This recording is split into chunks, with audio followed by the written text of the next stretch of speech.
Tanong, sabi niya sa akin, ilang taon ka na dyan? Sabi ko, matagal na. Sinabi ko yung taon, kung ilang taon na ako nagtatrabaho. So sabi niya gano'n, yumaman ka na. Hindi. Sige, imagine mo, naubos yung time mo, hindi ka naman yumayaman. Sabi ko, loko to ha. Di ba? Alam mo yung parang, sabi niya gano'n, anong position mo ngayon? Ay, medyo nagyabang na ako kasi maganda-ganda position ko. Sabi ko, manager po ako. Sabi ko sa kanya gano'n, manager ka nga, marami kang pera. Sabi ko, yung kumpanya namin, maraming pera, bakit? Sumagot na ako, napahiya na ako eh. Tama ba? Ayoko lunukin yung pride ko. Tama, mali? Sabi ko gano'n. Sabi niya gano'n, Chris, sabi niya gano'n, ang posisyon, hindi yan maipamamana sa pamilya mo. Sabi niya sa akin, sabi ko, na-realize ko, oo nga, no? Sabi niya, pag ikaw namatay at nagkaanak, hindi pwedeng ipapamana mo yung pagiging manager mo sa anak mo. Pag namatay ka o tumanda ka, kukuha sila ng bago, mas agresibo, mas bata, at mas magaling sa'yo, at mas gwapo sa'yo. Sabi ko, pwede, at least, di ba? Naramdaman ko, na-appreciate niya ako. So sabi ko, sabi ko, ganun nga. Sabi ko ganun. Pero sabi ko, sir, sabi ko kasi sa kanya, sir, ang maganda kasi sa position ko, stable na yung kinikita ko. Sabi niya, hindi ko naman tinatanong kung stable eh. Ang ayoko nga sa lahat, stable yung income. Kasi maraming Pinoy, ang mindset, di ba, stable ang income? Sabi ko, hindi, mabuti ang stable ang income. Sabi niya, sige, tingnan ko. Nung January, magkano ang sinahod mo? Ang sahod ko po kasi 18,000 pesos per month. That's January. Sabi niya sa akin ganun. Sabi ko, 18,000. Sabi ko, okay nga. Sabi niya, February, magkano ang sinahod mo? 18,000. Wala naman ako absent, bawal umabsent ang boss. Tama po ba? Ang manager, ang absent, medyo babawiin mo yan. Ha? Sabi ko, sige, March, magkano sinahod mo? 18. Sabi ko, okay pala yan April. Sabi ko, 18. Sabi ko sa kanya, per month pa rin. Sabi niya, kita mo? 4 na buwan na, hindi nagbabago, stable talaga. Sabi ko, nga no. Di ba, masipag ka? Sabi ko gano'n. Subukan mo magsipag pa ng todo. Doblehin mo yung sipag mo. Sinipagan, sabi ko, nagsipag ka ba nung ganito?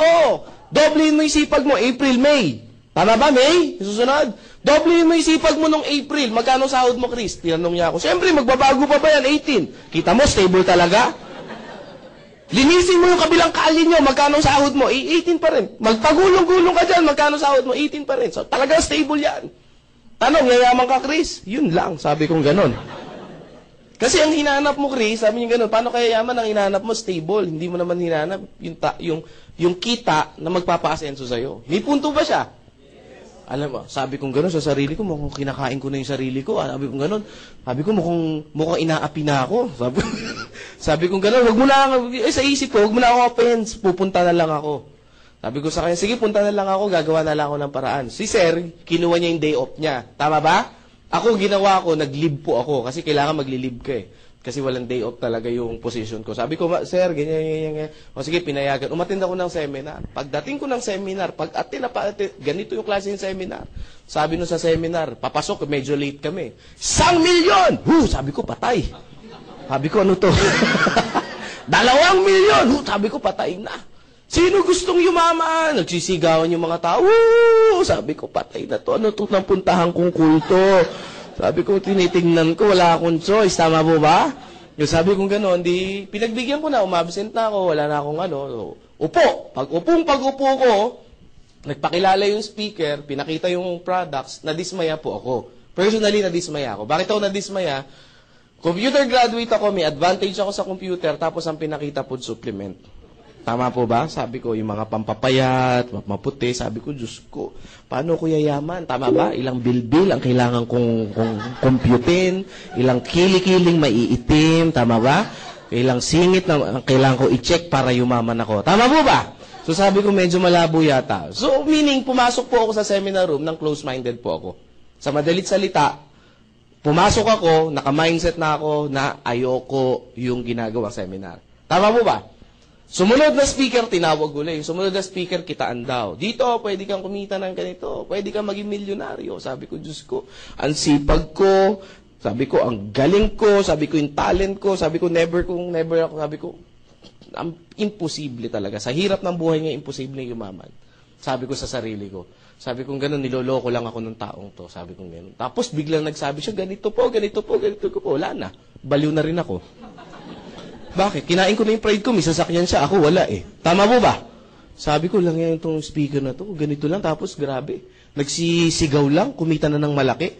Kaya ko rin kayang sumigaw. So, yun na po yung nangyari. Now, after ng seminar, sa madalit salita, sabihin ko na po sa inyo, nag-join ako, hindi? Hindi po ako nag-join sa madalit salita. Bakit po? Na-hype po ako, pero nandun pa rin sa isip ko yung duda. Nagdududa pa rin ako na, pwede bang kumita talaga ng ganong kalaki? Kasi, ang ini-explain sa akin, pwede kang kumita ng at least 1 million, hindi at least pwede kang kumita ng 1 million pesos per month. Para nakakalaglag pa nga. Ang alam ko sa 1 million per month, kailangan mong tayaan ng maraming beses sa loto yan. Tama po ba? Kung aatin ka sa Wawawi, ilang pila yung aatinan mo. Tama po ba? Ilang bingo yung aatinan mo bago ka manalo ng 1 million. Tama po ba?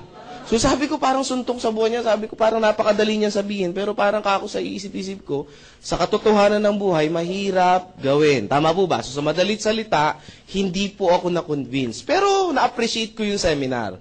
Alam niyo, naramdaman nung nag-invite na hindi po ako na-convince. Naramdaman niya, pag pinakawalan niya ako, hindi na ako magpapakita uli. Maliwanag po ba? Tingnan niyo yung mga katabi niyo. Yan ba yun? Yung mga ganyan, yung mga tipong pag pinakawalan niyo, hindi na magpapakita muli. Oh my God, ha?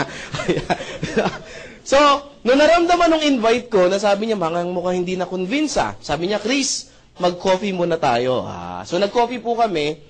Nag-start kaming mag-coffee. Natapos kasi yung seminar. Buti nga ngayon, medyo maaga. Noong time na yon, natapos kami 10 p.m. yung seminar. Oh, ganyan po. Yung mamaya, 10 p.m. yata matatapos yan eh. Hindi ngayon yung mamayang susunod.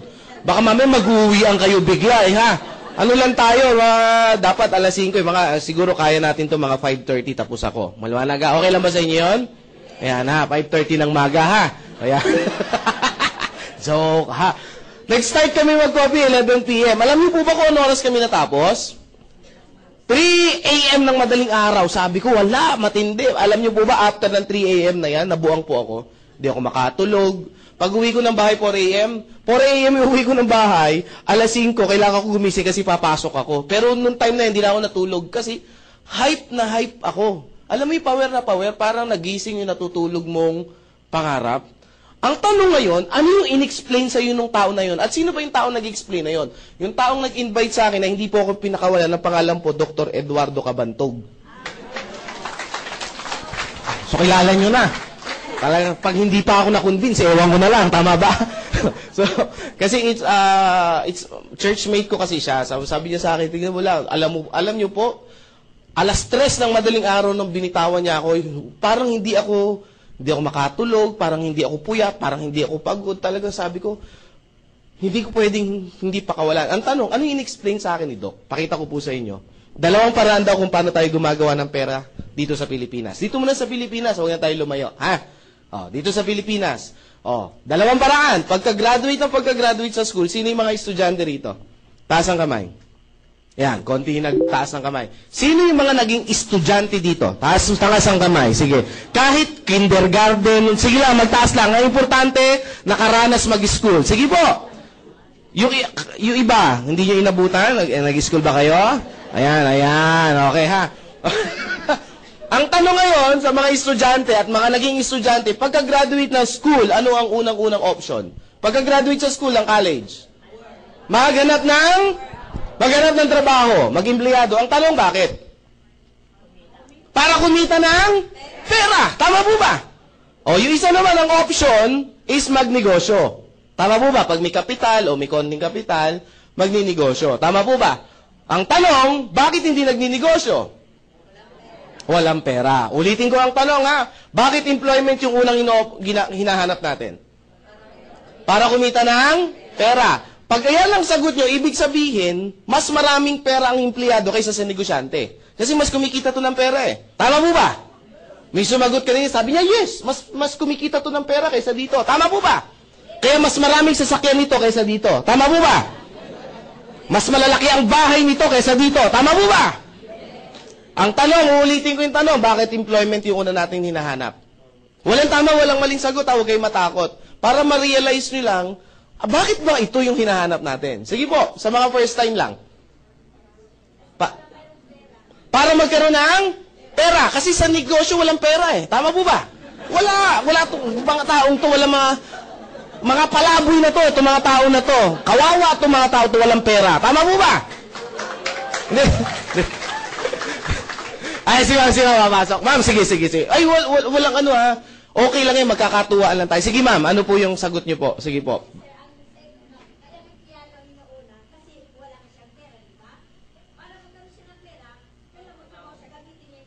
Yan. O, palakpakan natin sa...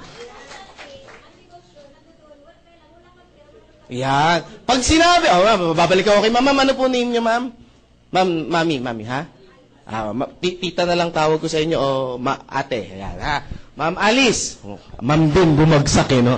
O Ma'am Alice, pag sinabi bang negosyo, ano unang kailangan? Si Ma'am Alice lang. Kapital. Yan. Pag sinabing kapital, ano unang kailangan? Pera. Tama po ba? Sagot kayo. Tama po ba? Ano unang kailangan sa kapital? Pera. Mali. Idea po. Pangalawa lang ang pera. Maraming Pinoy, ang akala nila pera ang una. Ano ginagawa ng Pinoy? This is the traditional way na ginagawa ng Pinoy. Papangakuan yung pamilya. Anak, mga asawa, mga asawa. Bayan, nasasabi ko. Pupunta muna ako ng ibang bansa, magtatrabaho ako at mag-iipon ako ng pera. Tama, mali? Yung binibitawan sa atin para pag makaipon ako, uwi ako ng Pilipinas, magninegosyo tayo. Tama ba? At magbago ang buhay natin. Tama ba? Nagtrabaho na ilang taon, pag uwi ng Pilipinas, may pera wala. Hindi, karamihan meron. Sabi nga, maliit lang. Hindi ko naman tinanong kung maliit o malaki. Tama ba? Ang sinabi ko, na umuwi ng Pilipinas, merong dalang pera. Tama po ba? Either 10,000 yan, 20,000 yan, wala tayong pakialam doon. Basta meron siyang inuwing pera. Tama po ba? Pero bibihira yung nag-uuwi ng 10,000 ha. Karamihan meron talagang ipon pag uwi. Mga minimum yan, may 50,000. Gaya kasi bakit ko alam, mostly ng family ko, mga tsahin ko, mga upper na kamag-anak ko, mga talaga abroad yumaman. Ano po? Ito ngayon yung question. Pag uwi ng Pilipinas, may dalang pera, karamihan po ba nagninegosyo? Ano ginagawa? Bibili ng flat screen, malalaking TV, refrigerator. Tama po ba? Mga bago sa bahay. Tama po ba? Papakain dito, syempre, mayabang galing abroad Tama ba? Mataas ang ere niya. Tama, mali? Siyempre galing abroad, bigay dito, bigay dyan. Tama po ba? Pag fiesta, pakain ng todo. Pag birthday, talagang todo max. Tama po ba? Ang mga kamag-anak, pasalubong dito, pasalubong doon. Pagtapos ng ilang buwan, kamusta na? Wala na ng pera. Pag wala ng pera, ano uli gagawin? Babalik ulit doon, pangangakuan yung pamilya. Ilang beses natin nakita yung ganyang picture Tama po ba? Ang tanong, may pera yun, wala? Meron. Tama ba? Ba't hindi nagnegosyo? Alam natin, ito yung unang kailangan. Yes, walang idea. Bakit employment ang una natin pinapasok? Kasi walang idea Yun yung dahilan. Kasi pag pinagsabi natin kapital lang at pera lang, ang tanong, pag ikaw ba nag-empleyado, walang kapital na pera? Marami ako na-interview, ang dami di ba? Yung naghahanap pa lang ng trabaho araw-araw, magkano na ang kapital? Pamasahe, pagkain. Tama po ba? Pag natanggap ka, requirements pa. Tama po ba? Sabi, maliit lang yun. Ang negosyo po, alam niyo po bang hindi naman pinagbabasihan kung gaano kalaki yung pera? Bibigyan ko kayo ng konting tip. Merong nagkaroon ng segment ang Balitang K. Alam niyo yung Balitang K? Ang host dyan si Jessica Soho. Tama po ba? Tinitignan ko lang kung nanonood kayo. Siyempre si Corina. Meron sumagot, oo, gumanon. Halatang di nanonood. Sabi niya, oo, talaga nakikinig siya, attentive, no? Ang host dyan, si Corina Sanchez. Meron siyang pinicture dyan, isang matanda, naging milyonarya. Pero alam niyo po ba kung saan siya nag-start? Sa 5 piso lang. Sa 5 piso lang siya nag-start mag-business sa halagang 5 piso. Pero after a year and a year, naging milyonarya siya. Ang tanong ngayon, Chris, paano niya nagawa yun? Tama ba? Kasi nagkaroon siya ng idea. Ano negosyo ginawa niya? Yung 5 piso niya, binili niya ng squash. Ano sa Tagalog ng squash? Ayun, kalabasa. So, inugasan yung kalabasa, hiniwa niya, yung 5 piso hiniwa niya, tapos kinatkat niya, tapos binenta niya sa kapit. Baka mamaya pumunta kayo walang 5, maiiwan kayo na nag-invite sa inyo Tama ba? Ang tanong, pwede ba kayo maging milyonaryo din? Depende sa idea na meron kayo ngayon.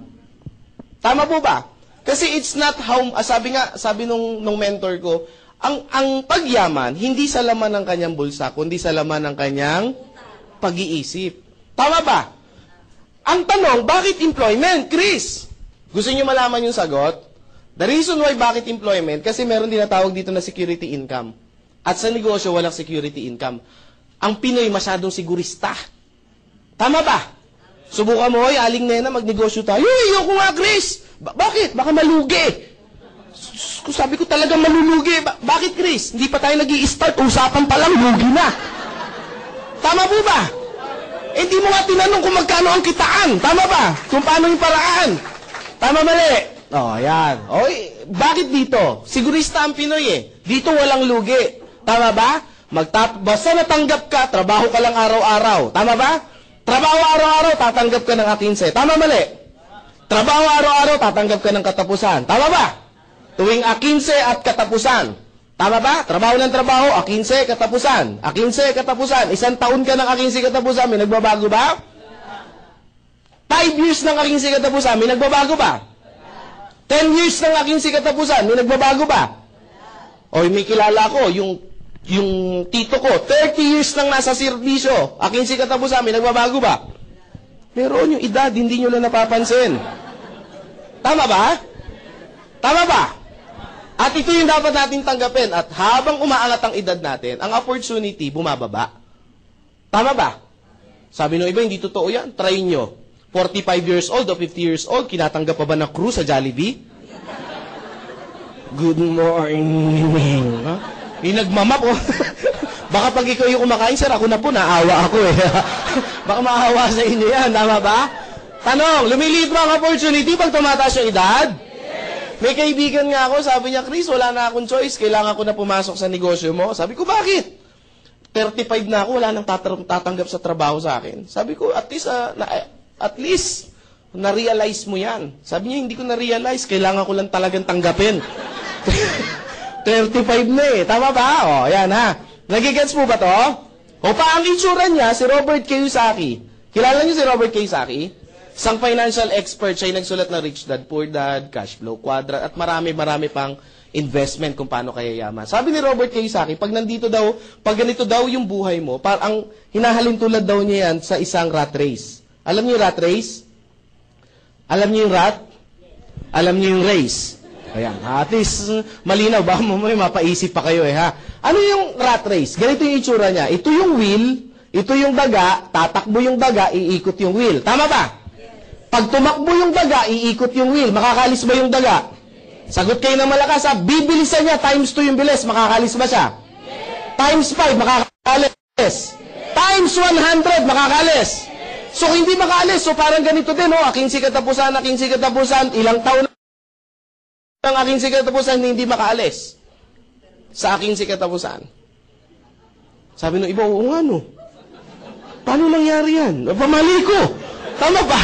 Hindi ko rin alam. Basta ang alam ko, yan lang yung diagram. Tama ba? Baka sasabihin ng iba, Chris, siguro may galit ka lang sa employment. Wala pong galit sa employment. The point is, na-realize ko lang. Tama ba? Sabi ng iba, Chris, income eh. Dagdag income. Hindi naman namin sinabing bawas income eh. Tama ba? Kumikita ka ng 10,000 sa employment. Tapos, dagdagan mo ng negosyo, 10,000 din. Malaki bang tulong yan? Yes. Tama ba? Ganyan yung dati sa akin, 18,000 pesos per month. Then, after ilang months, ang nangyari sa akin dito, 120,000 per month. Ano nangyari? Totoo yung sabi ng mentor ko, full-time on your job, part-time on your fortune. Tama po ba? So, dito ba may ipon ako? Dito may ipon ako? Yes. That's why after ilang months, nag-resign din ako. Tama ba? Ibig mo sabihin, Chris, magre-resign din kami? Bahala na kayo mag-isip. 120 nga to part-time eh. Tama ba? Ito, full-time, ayaw magbago. Tama ba? Yun yung advice ko. Gawin nyo yung business na to. Try nyo, subukan nyo to. Pag nag-120 kayo, mag-isip kayo. Tama po ba? Kahit naman siguro bata, may isip naman kung ano dapat gawin. Tama ba? 10 hours mong ginagawa. Ito, 2 hours to 3 hours. Tama po ba? Medyo dapat pag-isipan maigi. Tama ba? Ba't umuunga? Huwag yun. Tama ba? So sabi ko sa boss ko, boss, nagpaalam po ako. Boss, Chris, magpapaalam po ako. Anong papaalam mo? You're fired.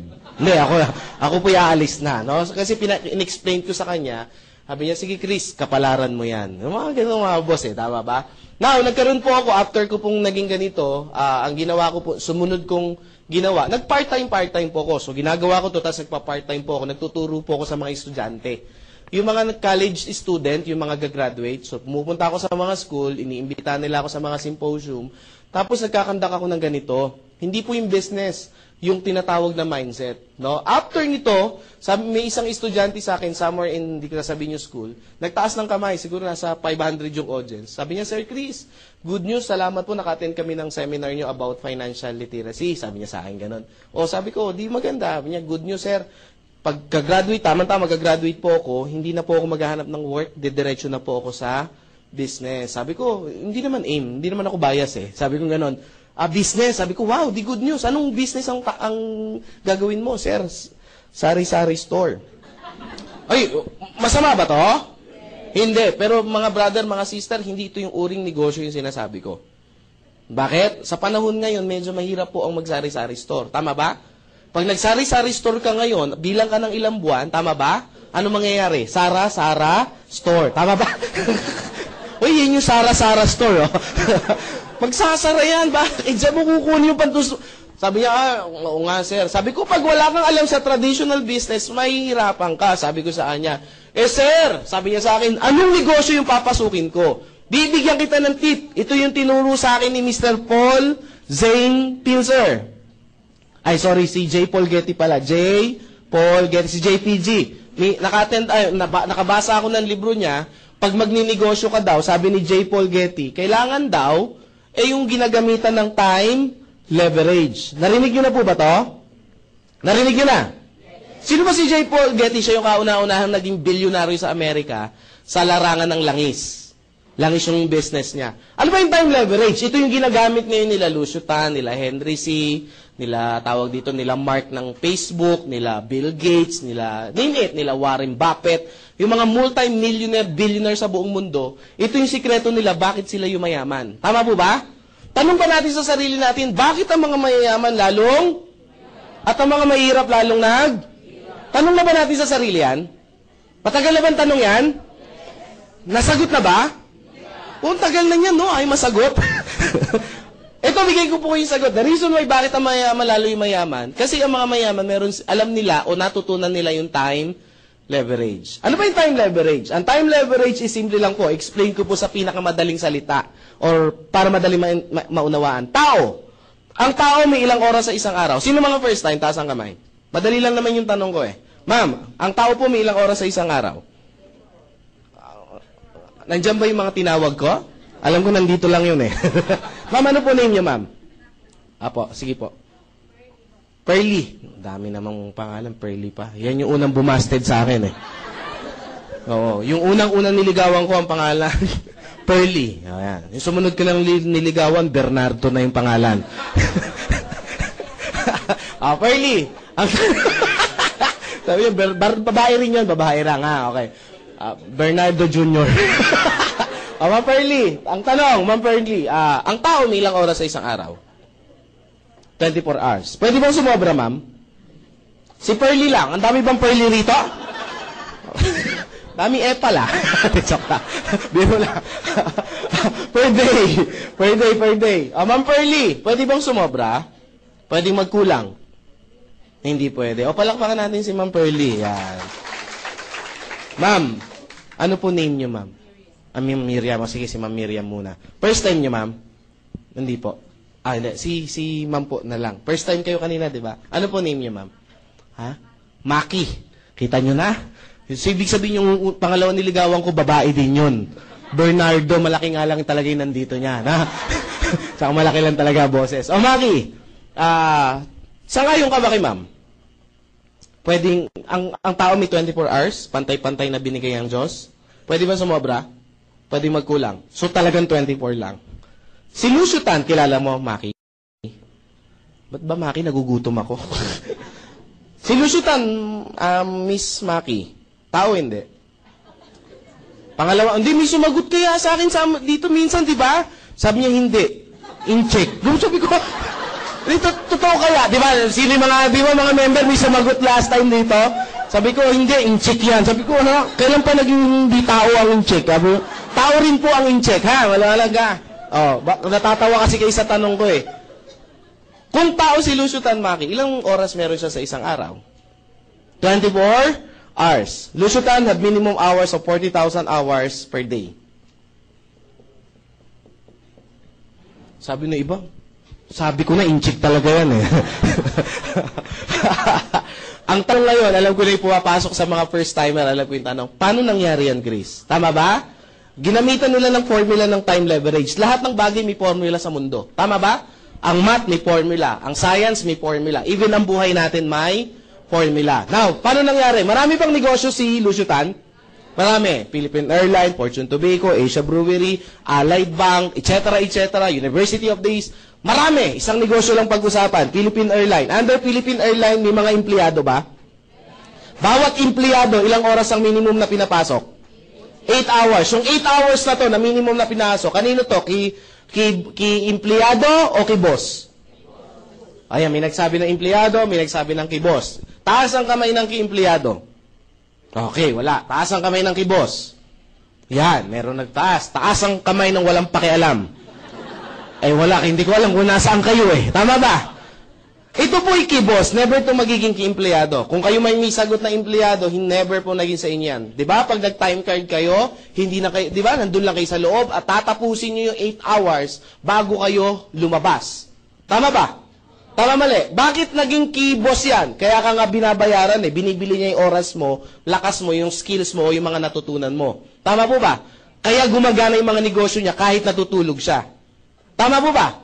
That's why si boss, kada merong kinukuhang empleyado, parami ng parami yung oras niya. Tama ba? Ang tanong, si boss, pag natulog, may kita wala? Meron. Tama po ba? Nakita nyo na ba ang Philippine Airlines nung inantok si Lucio Tan? Gumaganon din? Gumaganon yung mga aeroplano, inaantok siguro si Lucio Tan. Gumigewang eh. Tama ba? O kahit tulog siya, umaandar. Yung mga negosyo niya ba, yung plantation niya ng sigarilyo, pag natutulog siya, gumagana? Pag nag-golf siya, gumagana yung mga negosyo? Ibig sabihin kung gumagana yung mga negosyo, kahit wala siyang ginagawa, kumikita? Itong empleyado, pag natulog, may kita wala? Nagkasakit, may kita wala? Tinamad pumasok, may kita wala? Why? It's because iba yung pagkakaroon nila. Ito si Lucio Tan, naiintindihan niya yung time leverage. Kaya pansinin niyo yung mga mayayaman, lalo yung mayaman. Ang oras nila parami ng parami. So ano yung batas si J. Paul Getty? Pag gusto mong yumaman, paramihin mo yung oras mo. Pag dumadami yung working hours mo, meaning kumikita ka ng malaki. Ano nangyari sa Pinoy? Ano pagkakaintindi natin? Meron tayong 24 hours na binigay ng Diyos. Tama mali? Sabi daw, kailangan nating magtrabaho 8 hours. Ayan. Per day. So ilang oras yun natira? Minus 8, matitira 16 hours. Tama po ba? Nadagdagan, nabawasan? Ang sabi, paramihin. Ano nangyari? Nabawasan. Binenta yung 8 hours eh. Tama ba? Sabi, kailangan para yumaman, magsipag. Overtime. Overtime, 2 hours. Ilang oras na tira? 14 hours. Natutulog ba si Juan de la Cruz? Naman. Tama ba? O, 8 hours ang tulog. Meron nga dyan, 10 hours eh. Tama ba? Tama ba? Gigising pagtanghalian na. Oo. Ilang oras matitira? 6 hours. Si Juan de la Cruz ba may TV sa bahay? Pag may TV ba, ginagamit yan o display lang? Ginagamit. Minimum na lang. Yung tipong yung mga teleserye. Yung teleserye na, huwag na tayo mag-umpisa sa umaga. 3 hours. Ilang oras matitira? 3. Dumadami. Tama po ba? Dumadami. Ang tanong, yung 3 hours na to, saan natin to nagamit? Palagay nyo. Kumakain ba, gumugugol ang oras? Nagwiwiwi, nagpupupo, gumagamit ang oras? Naglalaba, naghuhugas ng pinggan, gumagamit ang oras? Nagpi-Facebook ba? Tama ba? Naku, lagpas ako. Tama ba? Hindi lang 3 hours eh. Tama ba? Nakikipag-textmate ba? Telebabad? Nag-aabang ng jeep? Etc. etc. So, dyan gumugugol yung 3 hours. Ang tanong, sa 24 hours, saan mo ni-leverage yung time mo? That's why, bakit ang mga mayayaman lalong at ang mga mahirap lalong Kasi, hindi ito tinuro sa school. Tama ba? Ano ang natutunan natin sa mga ninuno natin? Bakit ang empleyado, bakit ang mga tao, tayo mga Pinoy, bakit employment? Kasi tinuruan na tayo ng mga ninuno natin, pababa ng pababa, hanggang sa eskwelahan. Ikaw anak, mag-aral kang mabuti. Tama po ba? That's our culture. That's Pinoy culture. Para pag ito na lang kasi yung kaya ko ipamana sa iyo. Tama ba? Iiyak-iyak pa yan. Para pag makatapos ka, makakuha ka ng magandang trabaho. That's why ito yung reason natin. Bata pa lang, yan na yan. Anak, ano gusto mo paglaki? Teacher po. Ano anak, doktor? Lahat, diba? Anak, ano gusto mo paglaki? Negosyante po. Anak ko, mongoloid to. Autistic to. Pag ganun yung mga sagot, parang feeling mo yung masyadong matured. Tama po ba? Tama ba? Ito yung Pinoy culture. Kinultura tayo sa ganito. Ang tanong, may mali ba ron? Tanong, may mali ba ron? Walang mali doon. Yun nga lang, yung turo na yun, hindi na yun applicable sa panahon natin ngayon. Yun ang masakit. Bakit? Noong unang panahon, ang engineer, example lang engineer, ang engineer, kapos tayo sa engineer. Tama ba? Bibihira lang ang may engineer dati. Kaya si company A, B, tsaka C, nag-aagawan sila sa isang engineer. Palakihan ng presyo. Tama mali? Nauso pa nga nung panahon ngayon, pinipirata yung mga empleyado eh. Tama, nabutan nyo ba yon? Sabi ng iba, never pa kasi ako nag-empleyado simula noon. Matagal na akong tambay. After a year, ano nangyari? Nagkaroon ng tamang supply. Anong tamang supply? Engineer 1 versus company A. Tama po ba? So tama yung supply. Sa panahon ngayon, over yung supply. Kaya ngayon, pag nagsabi si company, ang pasahod ko 6,000, take it or leave it, pag hindi mo kinuha yan, maraming pipila pa dyan. Tama ba? Kaya nga ngayon pasensya po pasintabi po. Alam niyo po ba sa mga nursing student, pagka-graduate, yung starting pagka-grad, pag ikaw yung unang apply mo, unang kuha mo, 6,000 no? Imagine mo, mas mahal pa yung libro kaysa sahod. Starting to bakit kukunin? Alam mo, sabi sa TV, kinuha, in-interview sa kamakailan lang, 2 days ago. In-interview, bakit daw? Bakit mo kinuha yan? Para po magkaroon ng experience. Tama po ba? Imagine mo, grabe 6,000. Ilang taong ka na dyan? 5 years na. Para magkaroon po ng experience. Actually, hindi para magkaroon ng experience. Wala kang choice. Kaya ginrab. Tama po ba? Kasi pag hindi mo kinuha yan, may kukuwang iba. Tama ba? Sabi ko nga huwag ka na mag-apply dyan. Meron nga akong isang friend, huwag ka na mag-apply dyan. Sa akin ka na lang mag-apply. Kasi yung nursing student na pagka-graduate mo, ganda mo pa naman, sexy mo, ang puti mo, ang kinis mo, 6,000 lang sahod mo. Sabi ko, sa amin ka na lang mag-apply. Sabi niya, sir, may hospital din kayo? Hindi. Sabi ko, anak ko naghahanap ng yaya. Ang pasahod ko, tumaas na 9,000 ang sahod ng yaya ko. Totoo, ang yaya ng anak ko, mataas ang sahod. Sabi ko, bakit? Ang requirement ko, syempre, nursing student, nursing graduate, ganyan. Kailangan nakapasa ng board. No? So, mataas ang starting. Joke lang. Syempre, dalawa inaalagaan. Yung 6,000 sa anak, yung 3,000 sa tatay. Pero lang yan. Kidding aside, pero 9,000 talaga yung sahod ng yaya ko. Sabi nung iba, Chris, bakit ang taas ng sahod? Kasi simple lang po. Pag mataas ang sahod ng yaya ko, hindi gagawa ng kalokohan sa bahay namin yan. Tama ba? Subukan kong 3,000 yan, baka kinupitan na ako niyan. Tama ba? Magkakaroon ng problema sa buhay. Ang tanong, sino kaya nakakaipon dito sa dalawa? Ha? Liitan ko na lang. Doon na lang tayo sa regular. Baka sabihin nyo, Chris, kasi marami kang pera, kaya nakukuha mong ganyan. Doon na lang tayo sa ordinary, na ang sahod 4,000. 5,000 na yaya. Sino kaya nakakaipon dito? Kasi ito namamasahe ito araw-araw Tama ba? Si yaya hindi, stay in yan Tama ba? Ito kakain pa to. Tama ba? Ito, bubuksan lang yung rep namin, kakain na yan Tama ba? Tama ba? Tama mali? Nakakapamasyal ba to?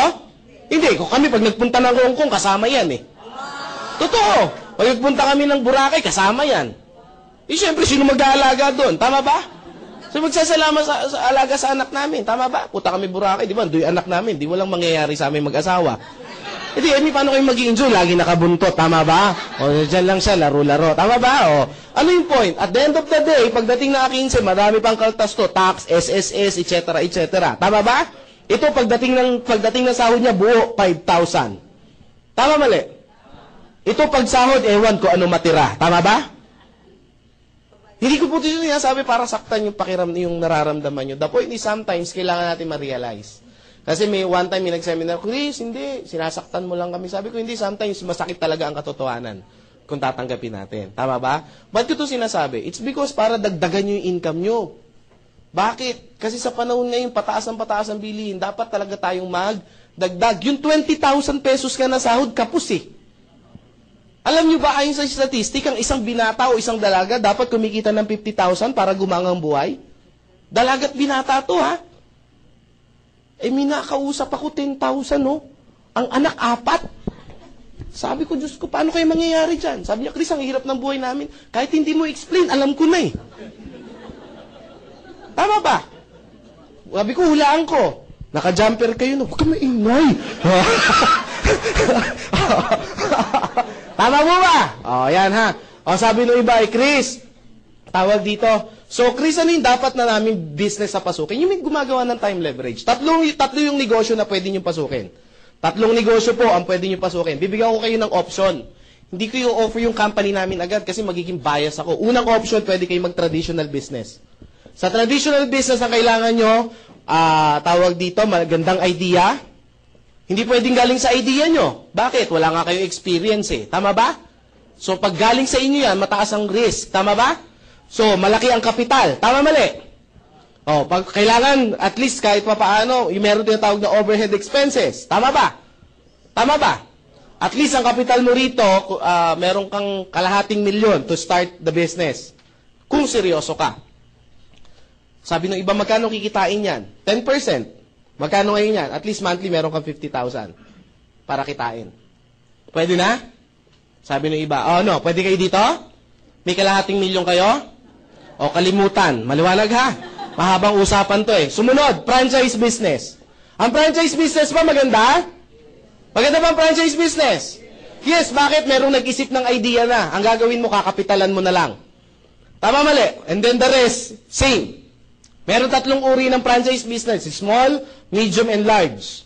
Yung small, medium, and large, itong large muna tayo. Ito yung mga tipong Jollibee, McDonald's, yung mga ganyang KFC, at least meron kang 20 to 30 million. Meron ba kayo niyan? Kalimutan. Dito tayo sa medium, kung saan tayo mag-meet. Maliwanag? Mahirap i-explain ko. Wala naman kayo, sayang ang oras. Tama ba? O, pag meron na kayo, tsaka natin pag-usapan. Medium. Ito yung mga maliliit, yung mga tipong, ang halaga nito mga 1 million to 5 million pesos. Ito yung mga una-usa ngayon, yung mga tea. Hindi pa shawarma, ang mga 7-Eleven, mini-stop, mga ganyan, yan ang halaga niyan. Maganda bang business yun? Meron ba kayong 1 million to 5 million? Magtatagal tayo, kalimutan natin, ha? Maliwanag ha, doon tayo kung saan meron kayo. Small, etong small, ito yung mga shawarma, yung narinig ko kanina. Shawarma, tawag dito, siomai, tama ba? Yung mga juice, something, ganyan-ganyan. At least ang kapital mo niyan, meron kang 300,000 to 500,000. Meron ba kayo nito? Diyos ko, saan tayo? Todo na to. Wala. O ano, Chris? Next. Bakit? Wala kami niyan eh. Next tayo. Network marketing. Networking. Sabi pa, ayoko niyan. Wala ka nga nito eh. Wala kang choice ito. Tama ba? Ano gagawin natin? Hindi mo kaya to, hindi dito bagsak. Chris, scam yan eh. Diyan tayo magkakatalo. Bakit? Iba ang narinig, iba ang pinag-aralan. Tama po ba? Bigyan ko yun ng sample. Sasabihin ko ang network, ako po'y kunyari doktor. Kunyari lang. Baka sabihin nyo, wala sa itsura mo. Kunyari nga lang. Kahit hindi nga ako nagdoktor, alam kong hindi ako kikita eh. Kunyari doktor ako, sir. Ano po name nyo, sir? John. Sir John, ang doktor, ganito yung ginagawa, ganito. Isang araw kami nag-usap. Talagang kinuwento ko lahat kung ano ginagawa ko bilang doktor. So, alam niya na kung ano yung ginagawa ko bilang doktor. Ang tanong, doktor na ba siya? Hindi pa. Bakit hindi siya doktor? Kasi hindi naman niya pinag-aralan eh. Iba ang narinig, iba ang pinag-aralan. Tama po ba? Maliwanag po ba? Baka mamaya, yung rinig nyo na scam, mga sa kapitbahay nyo lang yan. Tama po ba? Tama mali? Kasi, kung bakit lumalaki itong franchise business, it's because networking yan. Ang networking, isang paraan po ng isang time leverage. Bakit na po ang networking? Kasi yung mga taong hindi marunong mag-traditional at walang capital for franchise business, it's a combination ng dalawang to. Ang ginawa lang, pinaliit lang yung capital. It's the same system. Niliit yung capital, yung idea, hindi, sa inyo pa ba manggagaling yung idea? Hindi, maglalabas ka lang ng maliit na kapital, it's a small capital, tapos maliit yung maliit yung ilalabas mo na kapital, meron nang mag-iisip ng idea. Ang tanong, may risk pa ba? Wala. Bakit may ibang idea na hindi na galing sa iyo yung idea? Tama po ba? Tama. Chris, baka malugi. Yan ka na naman eh. Tama po ba? Anong gusto mo? Malugi ka sa maliit o sa malaki? Chris, kahit ano, lugi pa din. Tama ba? Pag hindi ka, wala ka bang ginawa, lugi ka hindi. Lugi, ba't nandiyan ka pa rin sa lugi? Wala naman pala nangyayari. Tama ba? Chris, sabi niya ganun, Chris, kasi ayoko talaga ng networking. May ibang pabaraan pa ba? Meron. Ano po? Mag-networking ka. Parehas lang din yung Chris eh. Wala po ako isasagot. Maliwanag po ba? Yun talaga siya eh. Tama po ba? Bigyan ko ng sample. Chris, maganda ba talaga yung networking? Gusto niyo pa malaman kung maganda o hindi networking? Kasi before ako mag-start, kasi ako po, yung business, saglit ko lang ini-explain yan. In 30 minutes, kaya ko explain. Pero yung talagang gusto ko, before kayo umuwi, lahat kayo, naintindihan nyo, bakit kayo maghahanap ng extra income. Sayang yung oras na dinala nyo rito yan. Pag uwi niyan, sasabihin niyan, ay, mas maganda pa rin ang empleyado. Yayaman tayo dito, asenso tayo dito, huwag kayo mananampalataya kayo. Tama po ba? Ang pananampalataya na kulang sa gawa, ay wala po yan. Tama po ba? Yan na, nasa Diyos ang awa, nasa tao ang gawa. Now, bakit maganda ang networking? Tingnan natin, Henry C. Kilala niyo si Henry C? Henry C. Si Henry C, anong negosyo niya? SM, tama po ba? Ang SM ba isa lang? Marami ba siyang SM? Parami o parami ng parami? Actually, hindi lang SM yung Save-More na maliliit. Yung Save-More, alam niyo ba ba't tinayo yun? Para patayin yung 7-Eleven. Bakit? Ayun yun eh. Kaya siya maliit na version ng supermarket. Maliwanag po ba? Kinukuha niya yung competitions. Lumarami ba yung SM? Ang Save-More dumadami ba? Video. Ang video ba? May mga video ba ang SM? Dumadami rin ba ang video? Dumadami? So marami bang empleyado rito, mga nagtatrabaho? Nalileverage ba siya? Dumadami ba yung oras? Yumayaman ba to? Ano negosyo na Henry C? Networking. Sabi niya, oo nga no. Lusutan. Si Lusutan. Tanong, marami bang negosyo? Philippine Airlines, Fortune Tobacco, etc. Lalo bang dumadami yung negosyo? Dumadami na dumadami. Pag dumadami may negosyo, dumadami din yung empleyado? Dumadami hanggang sa pinakababa ng empleyado nagtatrabaho. Kumikita ba siya? Ano negosyo ni Lusutan? Networking.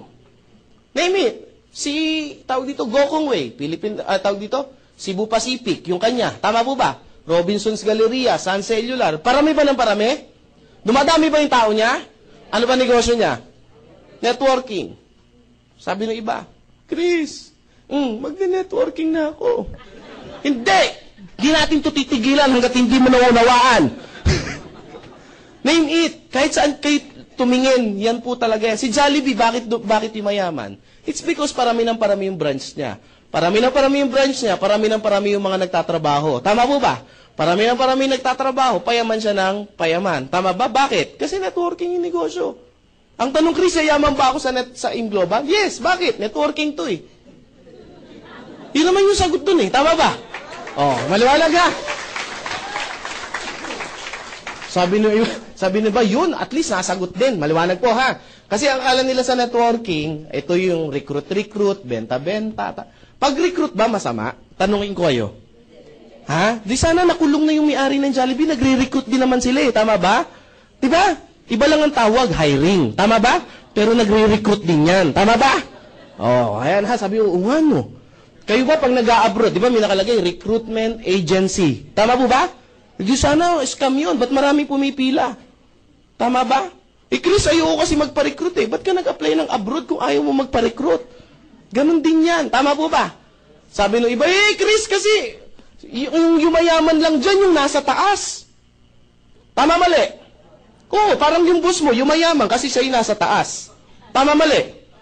Sabi nung iba, Chris, sasali na nga ako eh. Naubusan. Business!